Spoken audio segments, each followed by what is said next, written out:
nicely apply this fragile status of belief. Ecology. I claim that it's precisely this belief which we do not take seriously, but nonetheless accept it as our background, disavowed even, which is the ultimate cause of catastrophe. Namely, okay, all leftist writers, critics protest all the time, like, why don't we do something about global warming and so on? My God, we know enough. Now, those who try to account for this usually say either A, okay, but we cannot really be sure, it's more complex, we don't even know, is it really global warming, are we responsible for it? Or a more leftist paranoiac version, no? That it's the big multinational companies who are responsible for pollution and who pay all these scientists to inseminate doubt and so on. No, I think it's something else. I think that we know, but we are not ready to believe. It violates too much our substantial beliefs. In what sense? Imagine yourself. You read a report and you know. It's not that you don't know. You know global warming and so on. But then, you look out, you see sun, flowers and so on, and I claim we are, as it were, biologically wired to it. You cannot really accept that this will disappear, because our being itself disappears with it. We cannot do it. In order to do it, this would be for me a definition of freedom. Free would be a human person, a true atheist, who is ready to make this step. And at least one guy did it. It's a crazy text. Mao Zedong in 1955, in his famous text, why the Chinese people shouldn't be afraid of the American atom bomb. Namely, what does he say this? What's his argument? The usual argument is, of course, the well-known one, which is usually remembered, this kind of a cynical wisdom. Oh, fuck it, we are 1 billion Chinese, the Americans can bomb 500 million, there will still be 500 million remaining. But that's not Mao's point. Look how, I quote it now literally, look how it goes on. But even if the United States atom bombs were so powerful that, when dropped on China, they would make a hole right through the earth, or even blow the earth up, that would hardly mean anything to the universe as a whole, though it might be a minor event for the solar system. It's a totally crazy position. Like, where is he talking from? Don't be afraid, because so what it is for the entire universe and so on. I claim that this totally crazy position where you are ready to put, as it were, everything at risk is the true radical position. So why am I emphasizing this?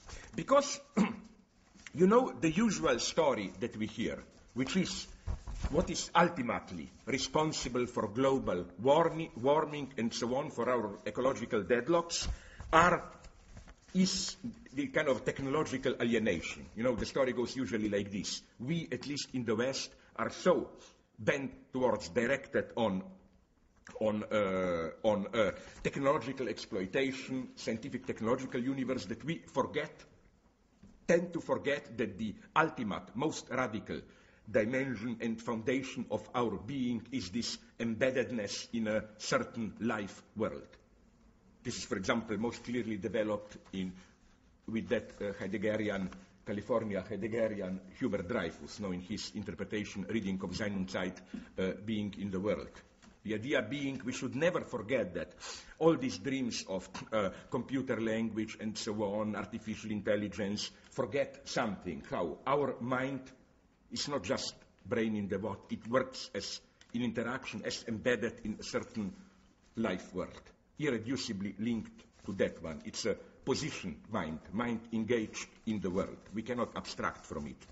I'm tempted to say, unfortunately, because I'm tempted to say this precisely is why we cannot take, for example, global warming seriously. I claim that the situation is much more tragical. It's not simply science which is to blame.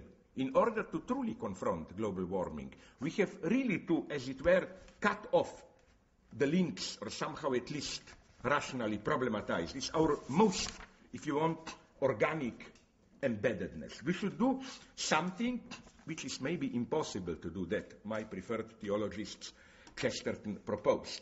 He noticed a gap between poetic universe, and scientific results.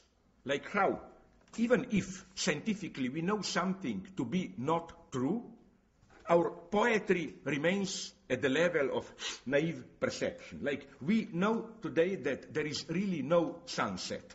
I mean, what really happens is that the Earth makes a quarter of whatever more of a turn. It's the Earth which moves, not sun, not sunset.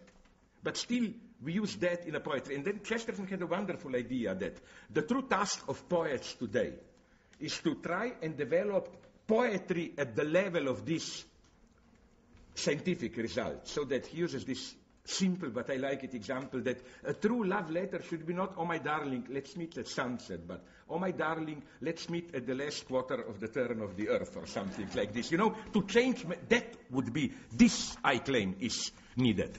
In other words, it is truly difficult to be an atheist. Although there are many versions of atheism. Peter Sloterdijk, who is a right-winger, but nonetheless, I respect him, made in one of his last books a wonderful remark on how every atheism bears the mark of the religion out of which it grew, through its negation. To give you some examples, isn't it true that when you read Spinoza or Freud, sorry if this sounds anti-Semitic, it's just my bad taste, but you can smell the Jew in it. You know, even if they are obviously, like Freud, atheists, it's so obviously a Jewish atheism, an atheism against the background embedded in the Jewish universe. Let's go on. Take Heidegger, Being and Time. No wonder he, before writing it, formally stepped out of the Catholic Church, because I claim, and Simon Zeit, whatever you think about it, Being and Time, it is one of the great atheist books, maybe one of the most radical. But it's so clearly a Protestant atheism, because, you know, all these topics of decision, alone, guilt, anxiety, and so on, absolutely no place in Catholicism for this. It's Protestant atheism. Then, for some, there is definitely a Catholic atheism, different versions even. This kind of a conservative, authoritarian Catholic atheism, I mean, it's almost a kind of obscene official ideology of Catholics that, like, they have a little bit of this. Also Catholics, what most of my Jewish friends told me the same story about their experience, how usually sometime in their adolescence they stopped to believe or become aware of it, so they approached their rabbi and told him, listen, I have a problem, I don't believe in God. And at least so I was told, the reply of the rabbi was always the same. Are you crazy? I am a rabbi. I have nothing to do with God. I'm telling you about rules and so on. What you believe has nothing to do with Judaism. That's your private matter. Don't bother me with it and so on. No? Catholics have even more of this often. You know, this kind of a church is an organization. Like, obey, pray, and so on. What you think is your private matter. Don't bother me with it. So we have it. Or we have a more Franciscan Catholicism, for example, somebody who certainly would consider himself an atheist, Negri and Hart, both. They are both such clear Catholic atheists. No wonder that this is their past. Do you know that Hart told me that before becoming a theorist in his late puberty, he wanted to be a monk.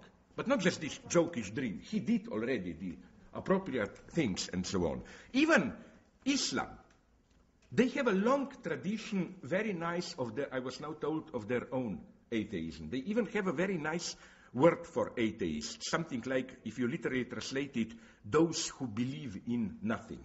It's a very nice term. I claim that nonetheless, at the most radical level, Christianity is an exception here, as such, at its most radical. In what sense?